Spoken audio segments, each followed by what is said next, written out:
How to delete domains from Shopify. Hey guys, in today's video, I'm going to show you how to delete a domain from your Shopify store.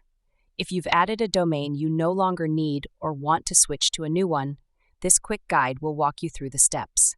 So make sure to watch this video till the end, and let's get started. First, open your Shopify admin, like here on my screen, once you are in there, and then go to the bottom left corner of your dashboard. From there, click on Settings, the gear icon right here. Once you're in the Settings menu, scroll down and select Domains.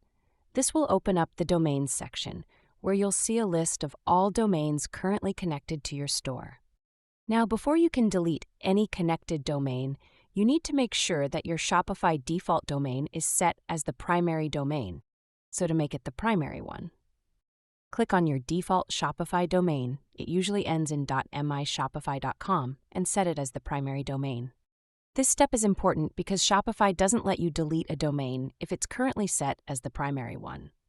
By switching to the default Shopify domain, you can safely remove the others. Once that's done, go back to the domains list, and here will be all of your domains available. You have to click on the domain you want to delete. You'll see the option to remove or delete the domain.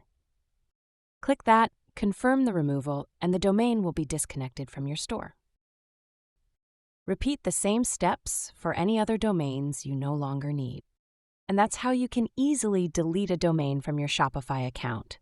You've successfully deleted domains from your Shopify store. If you found this video helpful, don't forget to like, share, and subscribe for more Shopify tips. Thanks for watching. See you in the next one.